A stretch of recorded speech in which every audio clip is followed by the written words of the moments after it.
Bueno, creo que nos ha quedado claro que el objeto de nuestro estudio, que es el derecho u ordenamiento jurídico, está integrado por normas que corresponden a juicios a juicios normativos o juicios del deber ser. Ustedes encontrarán que en el texto de Eduardo García Maínez se dice que las normas establecen una relación de imputación. Esto quiere decir que ocurrido un hecho previsto en ellas, se imputa o atribuye una consecuencia mediante la fórmula A debe ser B. Si no es B, es C. Esto quiere decir, un sujeto debe observar determinada conducta.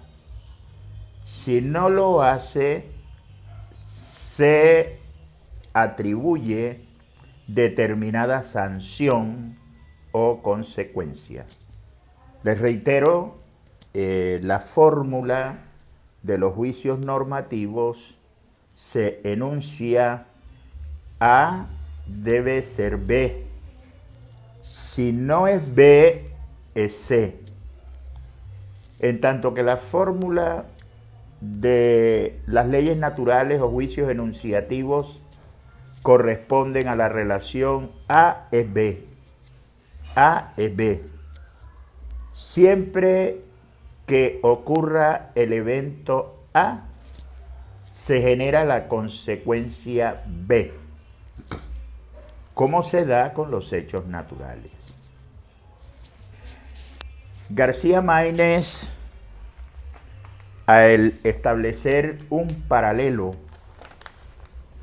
para precisar los dos conceptos, nos lo señala en el texto que les he recomendado estudien de la siguiente manera: con el propósito de precisar estos conceptos, los conceptos de norma y ley natural, emprenderemos un estudio paralelo de los mismos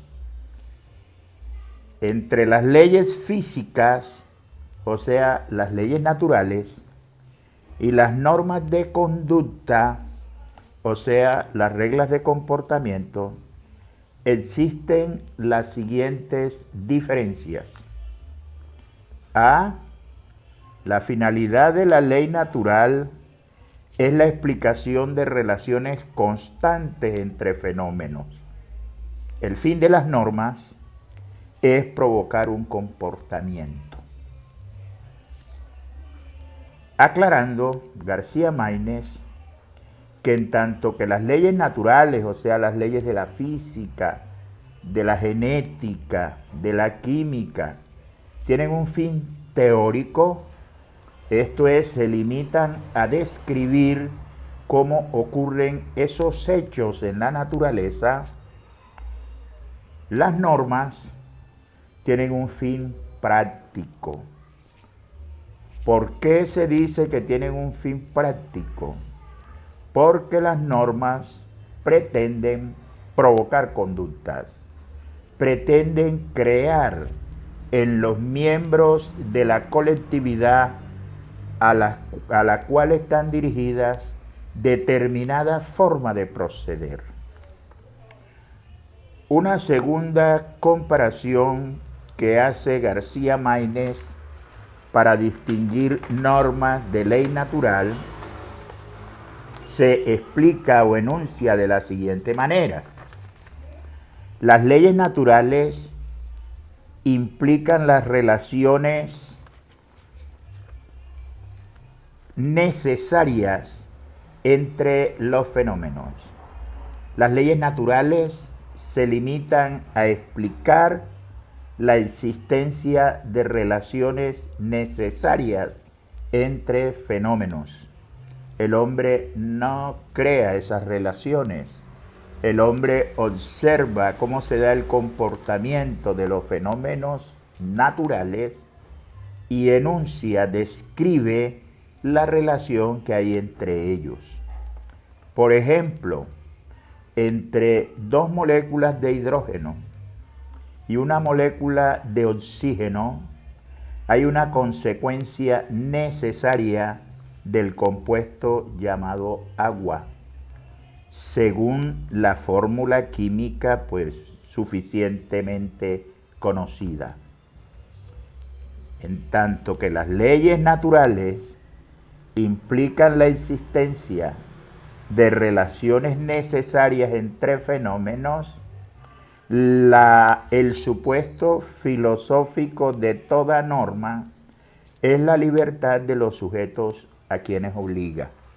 Cuando García Máinez dice el supuesto filosófico de toda norma, lo que debemos entender es la razón esencial de la existencia de las normas es la libertad de los sujetos a los cuales éstas están dirigidas. Dicho en pocas palabras, las normas existen porque los sujetos destinatarios de ellas son libres. Y una tercera comparación que ustedes encuentran en la lectura con el literal C.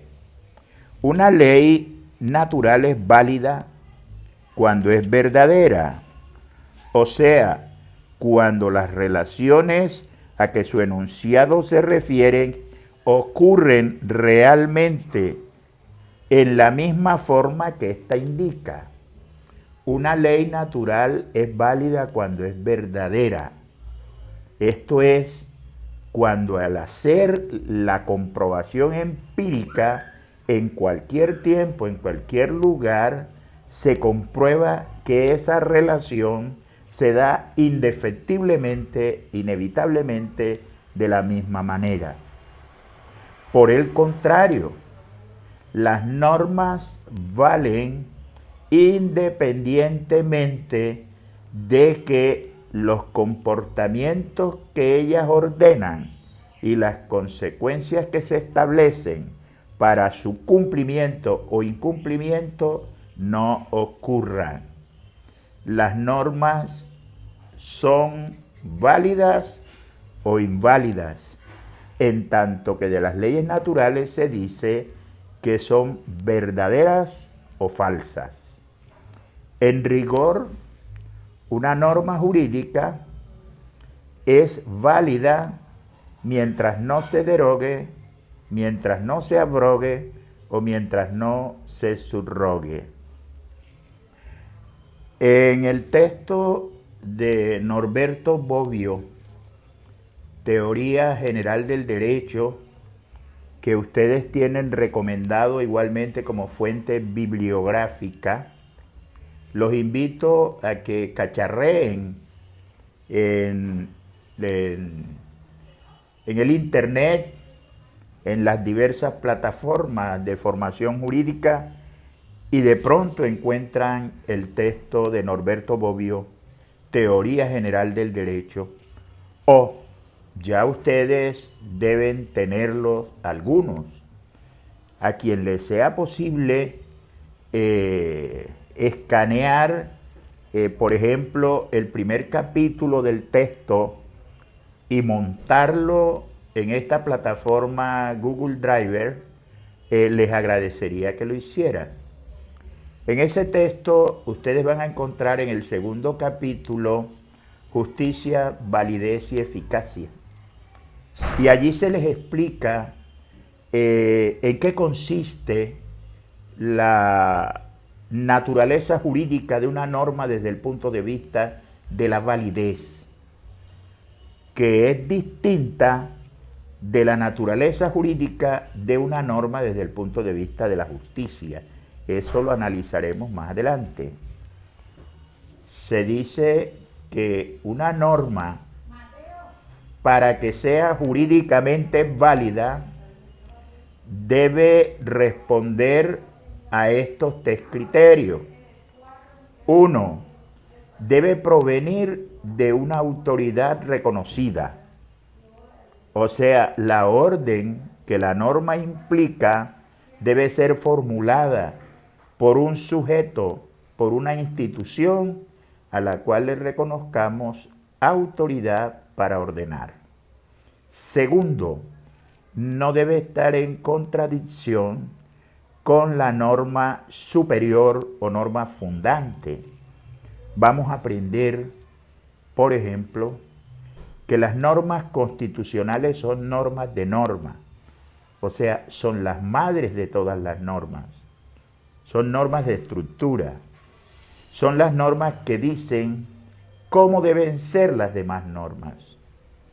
Un texto que les recomendé de entrada y ya ustedes deben tenerlo es la Constitución Política de Colombia. Entonces ustedes encuentran en la Constitución Política de Colombia, artículo 4, el enunciado: la Constitución es norma de normas. En todo caso de contradicción entre la Constitución, la ley y cualquier otra norma, prevalecen las normas constitucionales. Esto significa, y debemos entenderlo, como que para que una norma sea válida, no debe estar en contradicción con lo que la Constitución política manda, prohíbe o permite. Y una tercera característica que debe tener la norma para su validez es que esté vigente, que no haya sido derogada. De tal manera, pues, que en tanto que las leyes naturales valen porque empíricamente se confirme que la relación entre hechos que ellas enuncian ocurren como se describen, las normas valen independientemente de que las conductas que éstas ordenan se cumplan.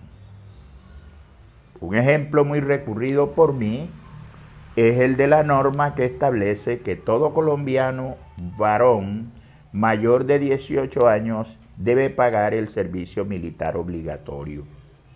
En esa gran población de varones que constituyen nuestro grupo de trabajo, habrá algunos mayores de edad, mayores de 18 años. Pensemos en cuántos de los mayores de 18 años que integran nuestro colectivo de estudiantes han prestado el servicio militar obligatorio. Inclusive hay algunos que ya pasaron de los 25 años y no lo han prestado. Eso no quiere decir que la norma que establece esa obligación deje de ser válida. La norma sigue siendo válida aun cuando no se cumpla. Quedamos entonces con la claridad de que el objeto de estudio de nuestro tema de la ciencia jurídica, el contenido de nuestra ciencia jurídica, los preceptos que integran lo que denominamos derecho, son las normas. ¿Qué entendemos por norma? Norma es toda regla de comportamiento. Toda regla de comportamiento. Les decía antes que García Maínez distingue entre norma en sentido amplio y norma en sentido estricto, precisando que normas en sentido amplio son las normas obligatorias o no, y que normas en sentido estricto son las normas de comportamiento obligatorias. Y yo les propongo que pensemos que toda norma obliga. Esto quiere decir, toda norma impone deberes, obliga un comportamiento. Lo que ocurre es que hay normas que obligan, que imponen un deber, pero no facultan. Esto quiere decir, no otorgan un derecho a nadie para obligarnos a cumplir ese deber. Les sugiero, para que ilustren mejor por qué se dice que las normas existen, porque los destinatarios son libres, que investiguen las nociones de racionalidad, sociabilidad y libertad. Racionalidad, sociabilidad y libertad. Hay una estrecha relación entre esas tres dimensiones que son connaturales con el hombre y la necesidad de la formulación de reglas para regular las conductas. Yo me aventuro a hacerles a ustedes unas sugerencias, pero les ruego que ustedes exploren en todas las fuentes posibles y lo encuentran en los textos que les hice llegar y en cualquier texto que ustedes puedan consultar. Y cada uno hágase una idea personal. Además que en el momento en que estamos, en el momento intelectual en que ustedes están, pues ya deben tener noticias, por ejemplo, de por qué se dice que el hombre es un ser racional. Aristóteles nos define como el zoopoliticón, o el animal político. ¿Por qué se dice que el hombre es social?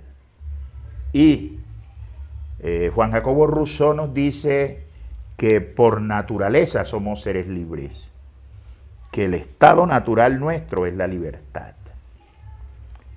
Yo entiendo por racionalidad esa capacidad que tenemos los seres humanos de discurrir sobre la realidad objetiva, de entender que existimos con los demás seres, con los seres naturales, todo lo que nos rodea, y que existimos con nuestros congéneres, o sea, con los otros seres racionales. Esa percepción de existencia y coexistencia nos permite hacer valoraciones y concluir sobre lo que tenemos por bueno, por malo, por deseable, por indeseable, por justo, por injusto. Y apropiarnos nosotros de dar una preferencia o una primacía a lo que nosotros tengamos racionalmente como válido, como bueno, como justo, como útil. Todas las personas razonan en ese sentido, con esa dimensión que le permite el conocimiento de ubicarse en el entorno. Yo digo que todos los seres humanos somos ambiciosos. Somos ambiciosos. Cada uno tiene la aspiración de superar a los demás, de correr más rápido, de golpear más duro, de saltar más alto, de llegar más lejos, de tener más cosas. Y eso es natural. Eso es lo que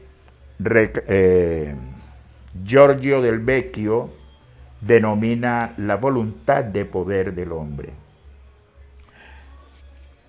Coetáneamente con esa voluntad de poder derivada de la racionalidad, el ser humano es esencialmente libre. Cada uno de nosotros es absolutamente autónomo para actuar de acuerdo con su leal saber y entender. Discurramos sobre esta proposición, analicémosla y miremos si cada uno de nosotros no está en la posibilidad en cualquier momento de hacer lo que le dé la gana.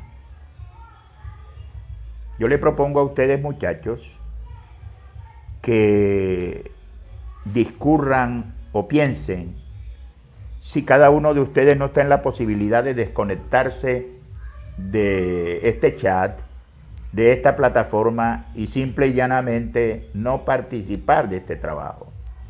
Puede hacerlo. Es más, en la clase presencial yo los provoco, les digo, muchacho, usted está en la posibilidad de darme una cachetada. Y eso plantea una duda, una distorsión. El que más avanza dice, de poder puedo, pero no lo hago por las reglas. Yo le digo, usted siempre podrá hacerlo. Depende de lo que su racionalidad le indique, del interés que usted tenga y de la posibilidad física.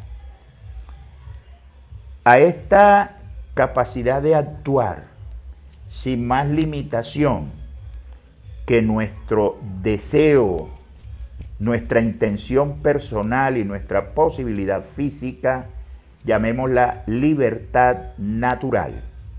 Libertad natural. Pero ocurre que todos tenemos esa competencia, todos tenemos esa dimensión y debemos coexistir, debemos convivir y debemos ponernos de acuerdo para que se puedan realizar los objetivos comunes. Por ejemplo, nosotros tenemos el objetivo común en esta sesión de analizar temas que nos vayan señalando el camino para responder la pregunta, ¿qué es el derecho? Y en procura de ese objetivo común que todos nos hemos propuesto voluntariamente, debemos asegurar que se den las condiciones. De tal manera que no sería muy positivo, bueno, para alcanzar ese propósito, si cada uno en esta jornada hace lo que le da la gana.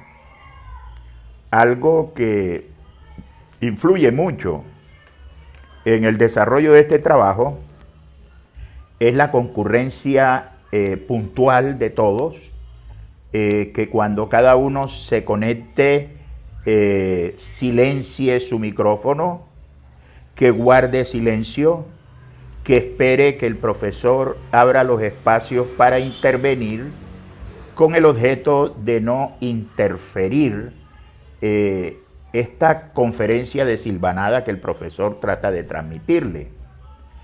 Si no logramos establecer esa conducta colectiva, el objetivo común no se va a alcanzar. De tal manera que aun cuando somos esencialmente libres de hacer lo que nos dé la gana, la necesidad de alcanzar un objetivo limita esa libertad. Ese límite a la libertad civil, que está dado por las normas, como lo vamos a aprender más adelante, ese límite a la libertad natural, que está dado por las normas, como lo vamos a aprender más adelante, es lo que denominamos libertad civil.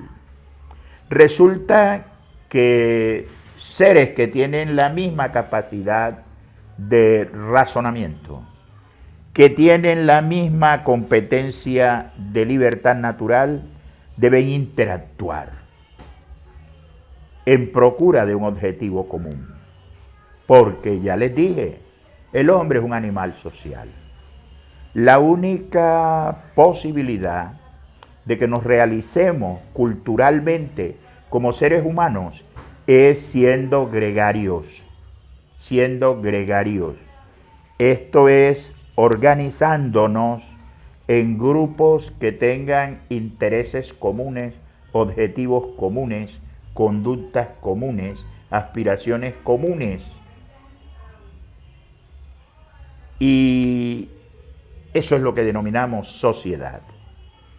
De tal manera que si ustedes exploran el significado, el sentido y el propósito de esas tres dimensiones connaturales con el hombre, racionalidad, libertad y sociabilidad, encontrarán que es indispensable que se limite la libertad al mismo tiempo que se reconoce que se limite la libertad de esos seres ambiciosos, como les decía, cuando me refería a la racionalidad, arbitrarios, como se deriva del hecho de que somos libres, autónomos, de hacer lo que nos dé la gana cuando nos dé la gana, pero inevitablemente gregarios. Debemos coexistir, debemos cohabitar, debemos actuar colectivamente para que se logren tanto los objetivos comunes del grupo como los objetivos particulares del individuo. ¿Y cómo logramos nosotros esa idea de coincidencia en el comportamiento? A través de las normas, a través de las normas, a través de las reglas. Por eso es que ustedes ven que cuando comienza un curso, lo primero que el profesor dice es: las reglas de juego de la clase son estas. Básicamente eso es lo que dice el microcurrículo que les hice llegar. Adicionalmente, recuerden que en esa primera clase yo les dije, bueno, hay 4 principios que medio en broma, medio en serio, yo les enuncio y que son los principios rectores de la clase. 1. En mi clase nadie tiene derecho a guardar silencio. Y todo lo que no digan, yo lo uso en contra del que se quede callado. De tal manera que en el desarrollo de este curso, aún en esta forma virtual, ustedes deben preocuparse por participar. 2. De vez en cuando, dejen los apuntes, los libros a un lado y tráiganse el cerebro a la sesión de trabajo. Esto quiere decir, analicen los temas, entiéndanlos, adquieran criterios personales y no vengan a tratar de reproducir lo que está escrito en los libros o en los apuntes que han tomado en la clase. Una tercera regla: en mi clase todos los días hay parcial. Todos los días hay parcial. ¿Cómo entendemos esto? Cada vez que ustedes se encuentren conmigo, yo voy a estar atento de la más mínima posibilidad de evaluarlos. Por estos días no se van a encontrar conmigo en la calle porque los mayores de 70 años estamos confinados y aún ustedes deben guardar cuarentena.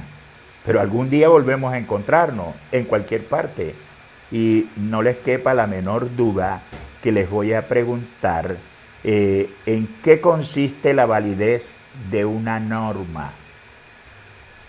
Y por último, otra regla: a mí no me crean nada de lo que les diga. A mí no me crean nada de lo que les diga. ¿Qué significa esto? Todo esto que yo les he venido analizando, aun cuando se lo atribuyo a García Maínez, a Hans Kelsen, a Norberto Bobbio, a Recassensiches o a Giorgio Del Vecchio, de pronto me lo he inventado. Ustedes tienen que leer, averiguar, explorar y encontrar si estos planteamientos que yo he presentado aquí son realmente válidos, si son razonables, si son coherentes con el conocimiento que estamos buscando. Y aquí dejamos por concluido el primer tema referido a norma y ley natural. El segundo tema que vamos a abordar es el paralelo entre las principales reglas que regulan la convivencia social de los seres humanos. Esas reglas o esas tres principales clases de reglas son las reglas de la moral, las reglas convencionales o usos sociales y las normas jurídicas. Ustedes encuentran en el libro de García Maínez los temas de moral y derecho y de derecho y convencionalismos sociales.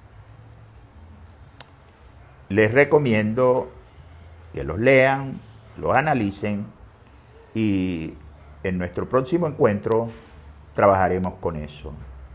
De la misma manera que para el tema anterior ya les recomendé que vayan al texto de Hans Kelsen y lean causalidad e imputación. El texto de Hans Kelsen está entre lo que les hice llegar. Muchas gracias.